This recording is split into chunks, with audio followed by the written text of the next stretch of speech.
Everyone. आज हम देखते हैं कि हर्निया क्या होता है। हमने पहले हियाटस हर्निया पढ़ा था, अब हर्नियाज क्या होता है, कितने टाइप्स का होता है।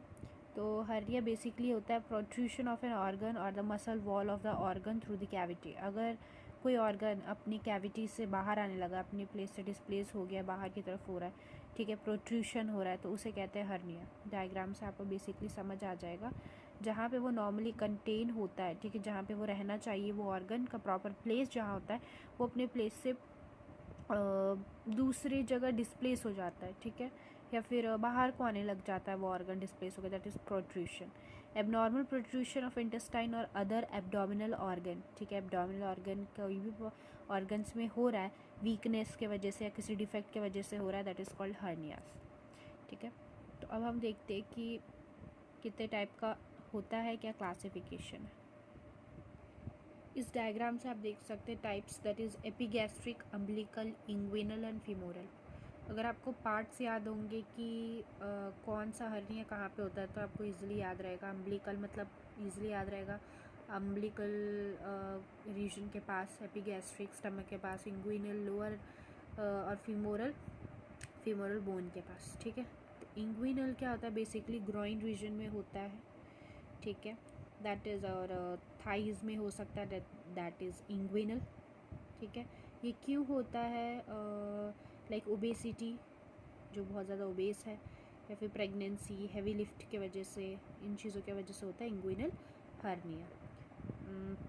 हम देखते हैं डिटेल में क्या होता है। ये देखिए, इस डायग्राम में आप देख रहे हैं इंग्विनल हर्निया जो है वो बाहर को प्रोट्रूशन हो रहा है, यानी कि इसमें जो स्मॉल इंटेस्टाइन है वो अपनी प्लेस से क्या हो रहा है, बाहर। अब यहाँ पे कोई ऑपरेशन हुआ है, इंसिजन है, अगर कट है तो मान लीजिए बाहर को आने लगा, क्यों, वीकनेस के वजह से या फिर किसी डिफेक्ट की वजह से, दैट इज़ इंग्विनल हर्निया। जो मैंने आपको एक्सप्लेन किया है वही यहाँ पे डेफिनेशन है, आप यहाँ पे देख सकते हैं। ग्रॉइन या फिर थाई रीजन में, ये थाई के पास हो रहा है ना, इसीलिए। क्यों होता है, ओबेसिटी, प्रेगनेंसी, हाई लिफ्ट की वजह से होता है, ठीक है। अब हम नेक्स्ट देखते हैं फीमोरल। फीमोरल यह है फीमोरल बोन, तो आपको पहले ही बता दिया है। ये देखिए फीमोरल कहाँ पे होगा, ये हर्निया, ये जो सर्कल में है ये क्या, एक प्रोट्रूशन है एक टाइप का। यहाँ आप देख सकते हैं ये हिप बोन है, स्मॉल इंटेस्टाइन है, फीमोरल लिगामेंट है। हर्निया कहाँ पे हो रहा है, तो हर्निया क्या है, अपर थाई के पार्ट में जो होता है, ठीक है। मोस्ट कॉमन ये किस में होता है, वुमेन्स में होता है, इंग्विनल लिगामेंट में। अम्बिलिकल, अब देखिए अम्बिलिकल है, अम्बिलिकल कॉर्ड के पास होता है, ये मोस्टली किस में होता है, चिल्ड्रंस में। और फीमोरल वाला किस में होता है, फीमेल में। कैसे, देखिए एफ से फीमोरल, एफ से फीमेल, फीमेल्स में ये कॉमन होता है। ऐसे छोटे छोटे आप पॉइंट्स बना के लिख सकते हैं एग्जाम में। अम्बिलिकल क्या होता है, छोटे बच्चों में ज़्यादा होता है, ठीक है। अब इंसीजनल देखिए, इंसीजनल प्रीवियस एब्डोमिनल अगर सर्जरी हुई है पहले कोई, तो ओवरवेट पीपल्स जो होते हैं ना उनमें होता है मोस्टली। एब्डोमिनल सर्जरी अगर उन्हें हुई है तो उनमें होता है ये चांसेस। यहाँ देखिए अम्बिलिकल हर्निया, ठीक है, ये फीमोरल। अब हम नेक्स्ट देखते हैं। ऐसे तो हर्निया बहुत टाइप के होते हैं, बिकॉज बहुत सारे ऑर्गन्स हैं, मेनली आप कोई भी 4, 5, 6 मेंशन कर सकते हैं, ठीक है। अब हमने देख लिया, अब हम देखते हैं hiatal hernia, that is hiatus hernia क्या होता है। हमने पहले डिटेल में एक पूरा वीडियो बनाया है इस पर, हियाटस हर्निया, इस पर भी कभी सिंगल क्वेश्चन आ जाता है, तो उसके पूरे types, management, sign and symptoms क्या है, वो सारा हमने डिस्कस किया है। तो इसमें हम नेक्स्ट देखते हैं हियाटस हर्निया, जो हमने पहले ही देखा था, जो डायाफ्राम चेस्ट कैविटी होते हैं वहाँ से क्या होता है, स्टमक का जो पोर्शन है वो ऊपर आने लगता है, तो यहाँ पे हियाटल हर्निया, ठीक है, इसलिए यहाँ पे स्वेलिंग होगी। ये नॉर्मल है, ये अब नॉर्मल। नेक्स्ट आ जाता है एपिगैस्ट्रिक। एपिगैस्ट्रिक जो होता है मोस्टली मेन में होता है, ये आपको अपर मिडल एब्डोमेन में दिखेगा, ठीक है। जो एब्डोमेन के पास वाला एरिया होता है ना, जो अपर एब्डोमेन होता है एरिया, वो होता है about 3 times more likely to have epigastric hernia as compare to women. Women के कंपेयर में मेन को ये ज़्यादा होने के चांसेस होते हैं, और किन को होता है, बिटवीन 20 to 50 ईयर्स वाली एज को, ठीक है।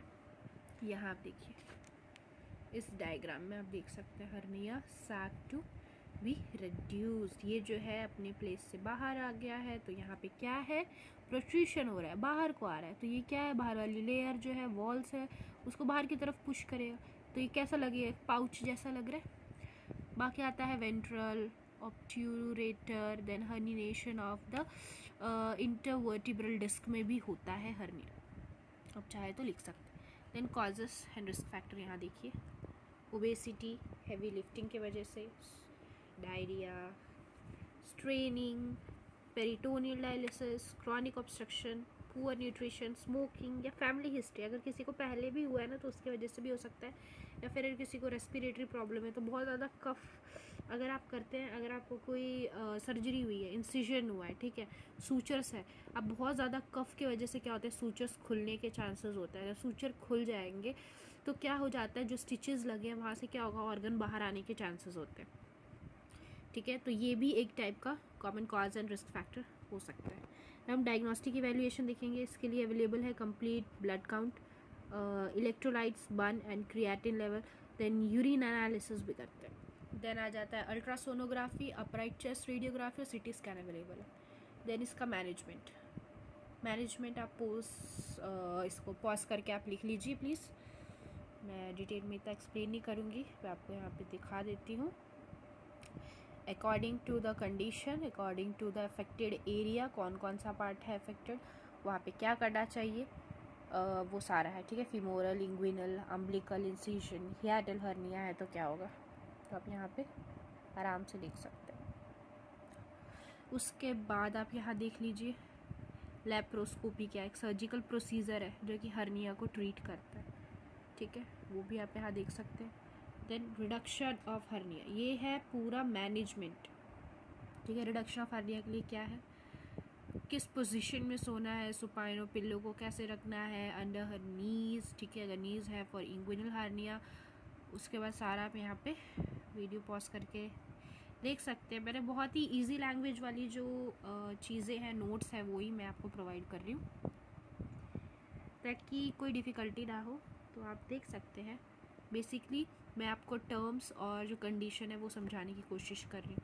अगर आपको सबकी डेफिनेशन, सबका condition, types of clinical manifestation याद रहेगा ना, साइन एंड सिम्टम्स, तो बाकी चीज़ें आप बना लेंगे, ठीक है। अभी आ जाता है यहाँ नर्सिंग मैनेजमेंट, ये देख सकते हैं, ये होता है एक टाइप का सॉल्यूशन, आपने देखा होगा जब बेबीज़ बॉर्न होते हैं या कुछ, तो एक टाइप का सॉल्यूशन है, ड्रॉपर से दिया जाता है ताकि जो स्टूल्स है ना, जो ऑब्स्ट्रक्शन क्या होता है, ऑब्स्ट्रक्शन होता है जिस स्टूल की वजह से वो हार्ड हो जाता है ना, तो उसको सॉफ्ट करने के लिए जो है यहाँ पे सॉल्यूशन का भी इस्तेमाल किया जाता है।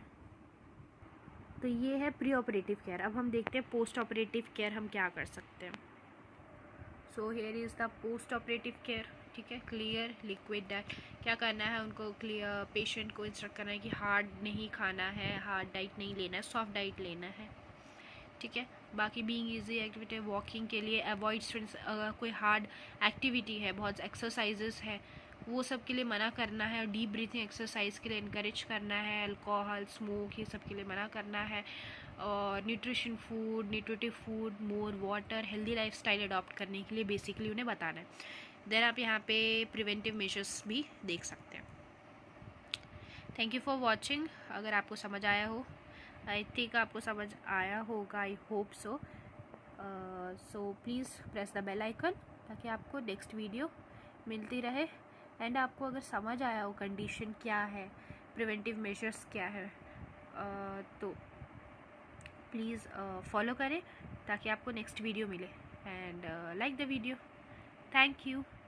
जस्ट आप ध्यान से पढ़ें हर चीज़ को, इमेजिन करके कि नॉर्मल कंडीशन क्या है और एबनॉर्मल अगर ऐसा ऐसा होता है, काइंड ऑफ पैथोफिजियोलॉजीज़ का याद रखें थोड़ा, तो इजी होगा आपके लिए सब कुछ। जस्ट डेफिनेशन कि कौन सा पार्ट अफेक्ट है, कौन सा ऑर्गन अफेक्ट है, क्या हो रहा है उसमें, और कितने चेंजेस हो रहे हैं, और उस ऑब्स्ट्रक्शन या फिर उस इन्फेक्शन की वजह से क्या चेंजेस हमारे बॉडी में हो रहा है, ठीक है। ऐसे आप याद रखिए तो बहुत ईजी होगा। Thank you for watching.